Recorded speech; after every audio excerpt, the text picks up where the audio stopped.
This is Blanche Monnier. Born on the 1st of March 1849 into a wealthy French merchant family from the city of Poitiers, Blanche was famed for her striking beauty and delicate manner. Naturally, this attracted a great number of potential suitors, some from prominent positions in high society. But Blanche didn't want to marry for money or prestige, and she especially didn't want to spend the rest of her natural life with some beastly brute she barely knew. No, Blanche was in love. Around the age of 25, she had met a lawyer almost 10 years her senior. Despite his practice being a small and modest affair, Blanche was smitten with him. She didn't care if he didn't have the treasury or titles of some of her other potential husbands. She loved him for the nurturing, caring person he was.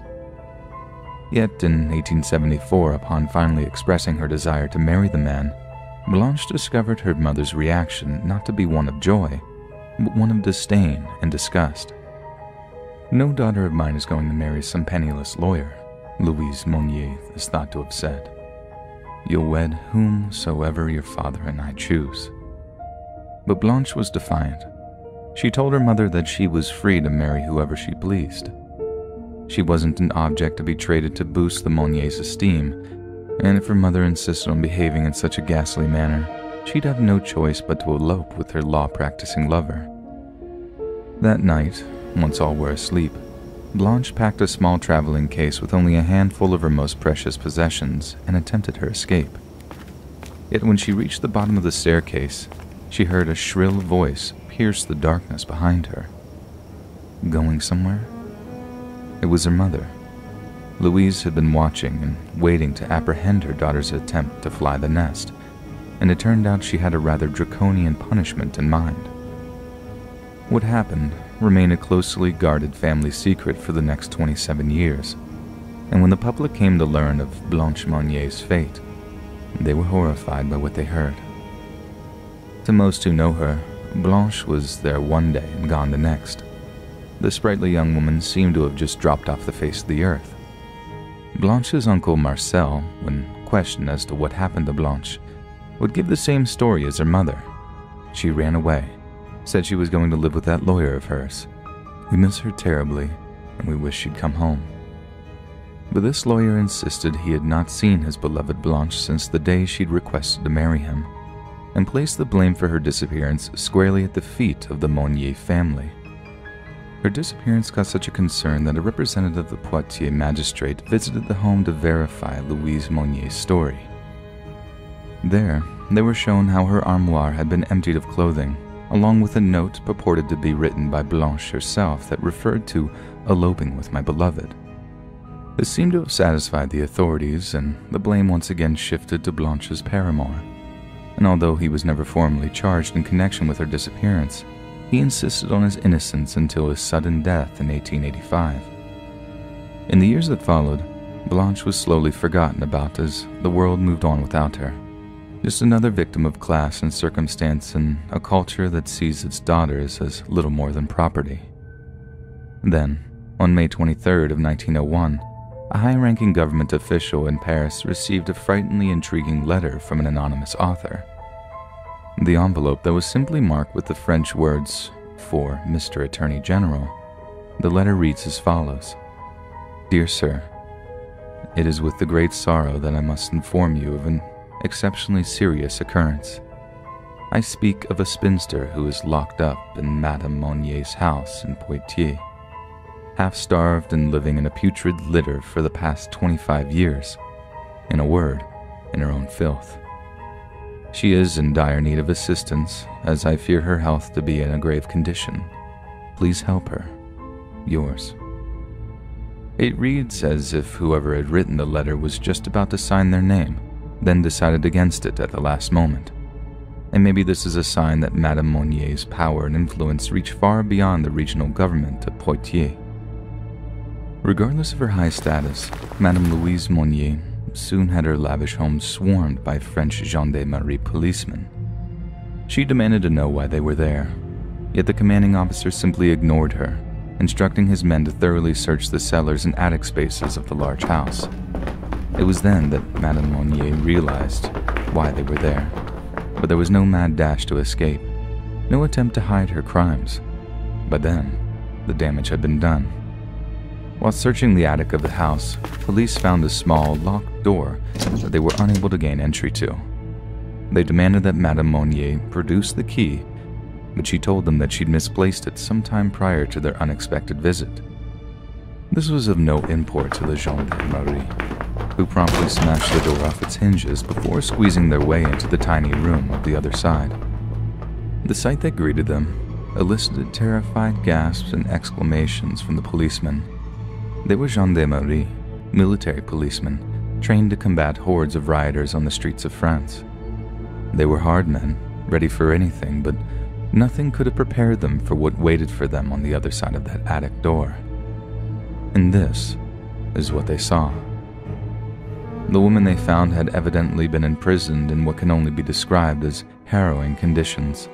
She was weak, on the verge of death, weighing little more than 55 pounds by the time she was rescued. Confined to a small, filthy mattress, the woman was surrounded by pieces of rotten food, pails of urine and stale water, and piles of her own excrement. The carpet and sheets were positively alive with a nightmarish array of parasitic insects, fat from feeding off of the fragile form of the imprisoned woman. One officer described the stench inside the room as unbreathable, and the officers were forced to return with masks in order to continue their grim work. Yet the most shocking discovery of all came when the emaciated woman was asked her name. Officers were so shocked that they asked her to repeat it. "My name," she said, struggling for breath, "is Blanche Monnier." Blanche wasn't dead. Her mother hadn't had her killed as punishment for her escape attempt. Instead, she had been kept prisoner in a small windowless room for almost 30 years. Blanche was rushed to the hospital following her discovery, and while it's certain that doctors managed to save her life, she was never quite the same. She continued to suffer from a number of mental health problems and struggled to adjust to her newfound freedom. Doctors diagnosed her with a variety of debilitating physical conditions, but it has to be mental scarring which Blanche suffered that proves to be the most debilitating. Psychiatrists declared that Blanche showed signs of anorexia nervosa, schizophrenia, exhibitionism, and coprophilia. Her anorexia is somewhat easily explained by the severe food restrictions placed on her, while the devastating isolation she suffered can explain the schizophrenia. But somehow the exhibitionism hits harder than the former pair, because it shows Blanche was so desocialized and damaged by her isolation that she'd forgotten why she had to wear clothes. Nudity wasn't taboo for her anymore, as if she'd somehow become feral as a result of her suffering. The exhibition of coprophilic symptoms are also enough to make even the toughest of us shudder, as the idea of a person driven so mad by hunger that they'd eat their own excrement is perhaps one of the most horrifying concepts imaginable. These severe mental health conditions led to Blanche being admitted to a psychiatric hospital in the central French city of Blois, where she'd eventually died alone and in obscurity in 1913 at the age of 64. Blanche's mother, on the other hand, managed to escape the swift and unforgiving justice she so richly deserved. Shortly after her arrest, she became terribly ill, and a French judge was forced to allow her to remain on house arrest instead of being interred at the city jail. Just 15 days later, after the news of her crimes had circulated among the Pontier peasantry, an angry mob began to gather outside of the Monnier home.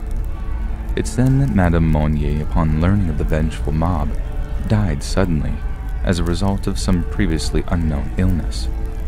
But between you and me, I think it's all too much of a coincidence that Madame Monnier just so happened to pass away in the face of imminent danger, and it's more likely that she took the coward's way out. It was more bad news in the case of her uncle, Marcel Monnier, who, despite being initially convicted of kidnapping and false imprisonment, was later acquitted on appeal. Bizarrely, a judge suddenly found Marcel to be mentally incapacitated, and that a duty to rescue was not a statute in the French Penal Code. Therefore, Marcel lacked sufficient grounds to be convicted and was set free.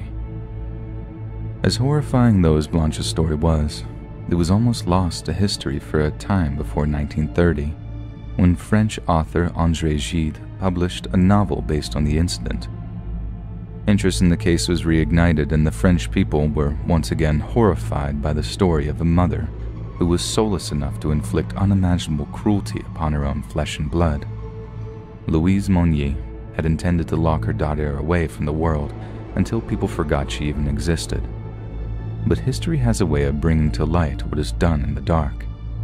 So now all should know of Blanche Monnier, or as she is known by the French in the early 20th century, La Séquestrée de Pontier, the confined woman of Pontier.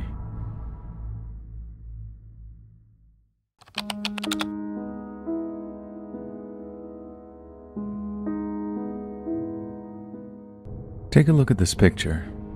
What is it you see? Is it a doodle?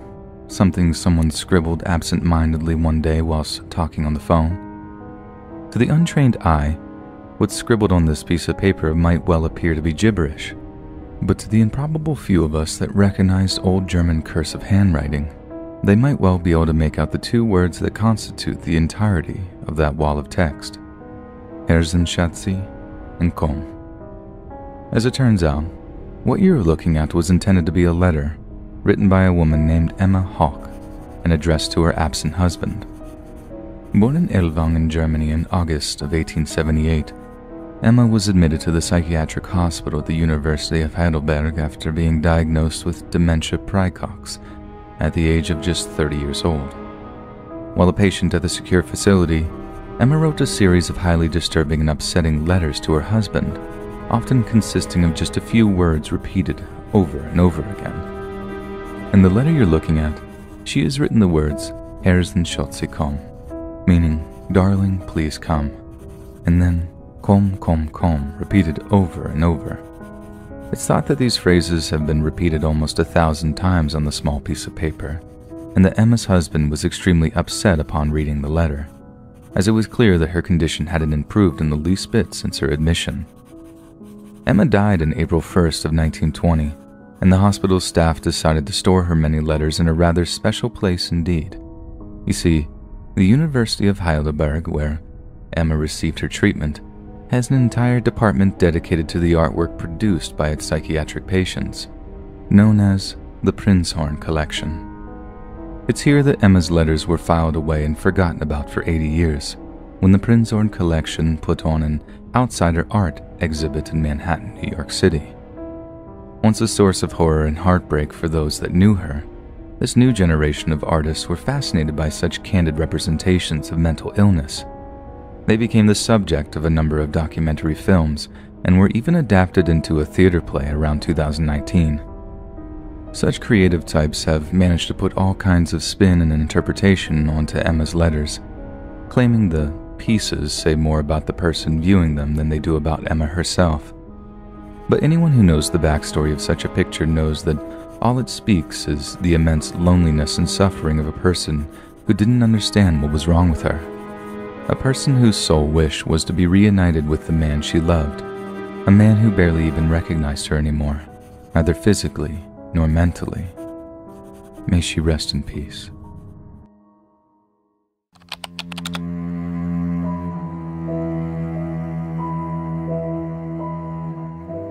On December 10th of 1945, homicide detectives burst into the home of Frances Brown, a murder victim who'd been gruesomely slain in her own Chicago apartment.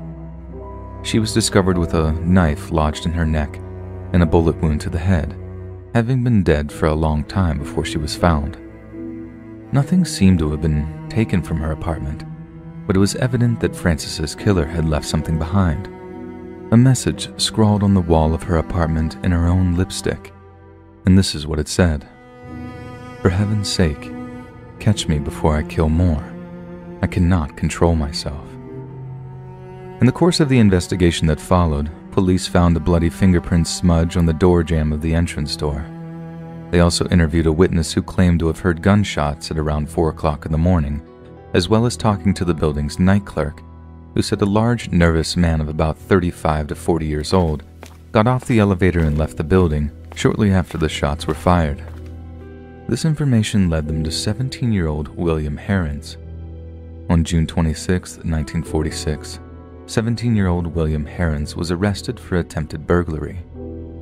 Although insistent of his innocence, Herons would make 2 full confessions to 3 separate murders, including that of Frances Brown.